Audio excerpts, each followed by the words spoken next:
The Local Show, sponsored by Victory in Motion, home of knee repair, not knee replacement, on News Radio 570 WSYR, on 106.9 FM, and live everywhere on the iHeartRadio app. The Local Show features in-depth conversation with business owners, employees, and influential business leaders throughout Central New York, exploring their successes, challenges, and reasons for doing business right here in our growing community. The Local Show is produced locally by Zoe Advertising. Now your hosts, Tom and Steve. We're back at it again. This is called The Local Show with Tom and Steve, your holiday elves on the shelf. Ready to go. Remember the Elf on the Shelf and how popular that was? I was never into that. No, either was I. It was like all the... I still don't understand what it was all about. It was, you know, if you're in an office, sometimes you'll like have something goofy, you'll move it around and someone will find it. It kind of is that kind of type thing. of thing. I think I understood Cabbage Patch Kids more than I did that. Yeah, I never was the Elf on the Shelf. I just kind of, I didn't get it. As part of it, I didn't care. I think that was the key. You know, it's funny. When I was in the corporate world, I do remember, you know, celebrating Christmas in the office being decorated, and people decorating their, you know, what do you call it, cubicles and things like that. Then everything got politically correct, and then you couldn't do anything. Yeah, you just had to say Happy Holiday, and that was it. Yeah. It's swinging back, though. It is. It is. I think it's coming back. It is. Speaking of coming back, he's come back again, which is amazing because usually guests will only come one time.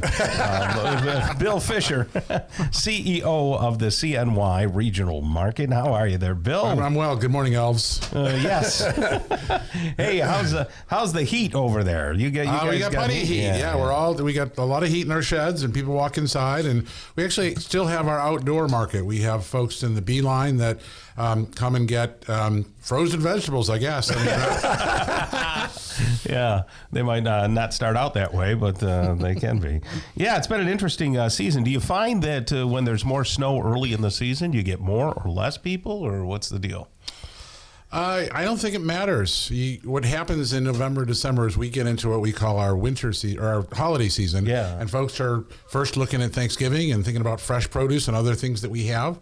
And then after they get through Thanksgiving, all of a sudden Christmas and the other holidays pop up and business is booming. Right. Yeah. So what are people buying?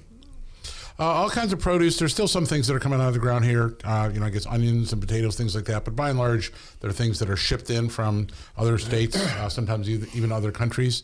One of the unique things about our market is that we've got produce companies like Russo Produce and D'Agostino and Piazza and Junta that are bringing in product every morning. So 2-3 in the morning, you'll see trucks bringing it in. Wow. And then a lot of times those products are out there being sold either directly by those companies or by resellers. Mm-hmm. So there's a lot of food that arrives fresh on the docks over in the commission houses, as we call them, that is over at our retail sheds on Saturdays and Sundays. Right. So people have been squawking about the economy, of course.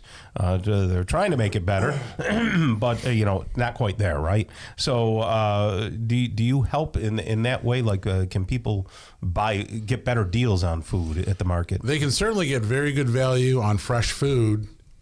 We also have a new program this year that was introduced by the Department of Agriculture and Markets. So Governor Hochul made available to us coupons that folks can pick up $20 per person on Saturdays between 7 and 11. And in the last 4 weeks, we have handed out $240,000 of coupons. Wow. Oh, my goodness. So that's 12,000 people. How does someone 3,000 people to do that? Yeah, what's you the walk qualification? up and you there's a statement where you're required to initial that your family needs these coupons to buy food, that you're food insecure, that for whatever your own reasons are, but there's no connection to SNAP or anything like that. If you're in need and you initial it, each member of your family gets $20 in coupons. No, is that and then you still can available sell right it. now? We, as while supplies last, as they say, so they gave us $330,000 of these coupons. In the first 4 weeks, we handed out $240,000. So we did about $90,000 in coupons last Saturday, and we've got about $90,000 left.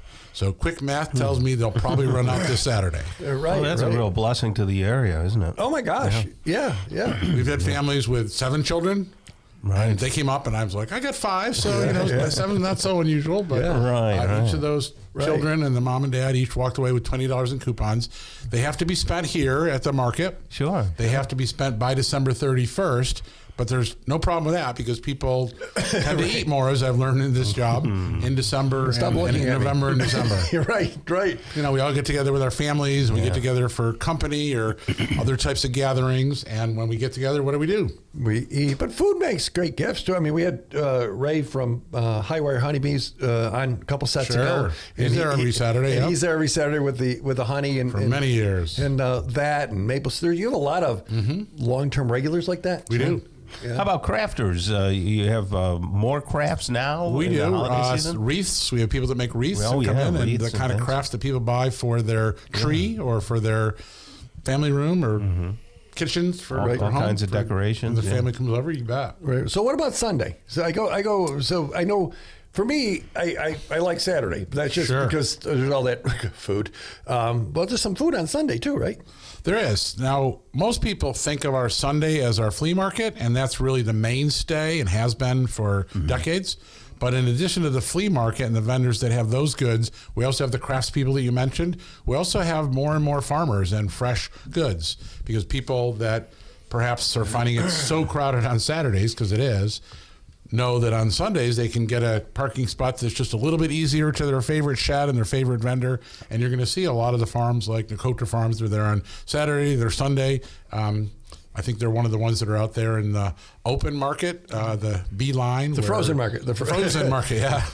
But the food is fresh. They bring it out. And Have there been any studies to how much people can save by buying direct? Is there like research or stuff, or maybe there has where if I, no offense to any of the big grocers in the area, but if I go to the market, my perception is I'm saving a lot of money, and I really believe that's true. It's true. But I didn't know if there was anything that, somebody could save maybe 50% by buying direct from the farmers. We certainly have very competitive prices to Wegmans or anybody else for very fresh food. I want to turn the question around though a little bit. One of the really remarkable things is how important this direct sales are to farmers. Okay. So farmers who are selling already to produce companies who redistribute, or directly to restaurants or directly to schools, things like that.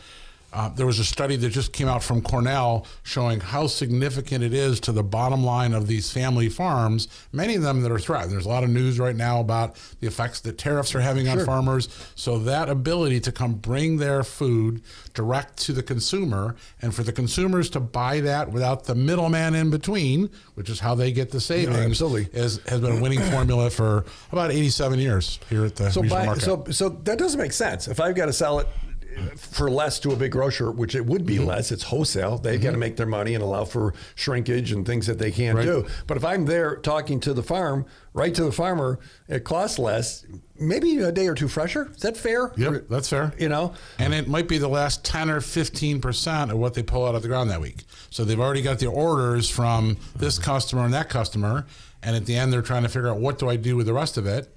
Do I throw it out? No. I take it to the market and I sell it right then and there. Love the market. At the end of the day, if there's something left, sometimes there's even greater bargains when they make deals. Real quick, tell us when people can go down there. When are they open? Saturdays and Sundays from 7 a.m. until 2 p.m. Okay, both days. Both days, 52 weeks a year. Central New York Regional Market. Every time we talk, I want to go back, and I just come on back. Great place for Christmas gifts. I mean, there's crafters and all kinds of fun stuff. Appreciate you joining us today, Bill. Okay, thanks, Steve. Thanks, Tom.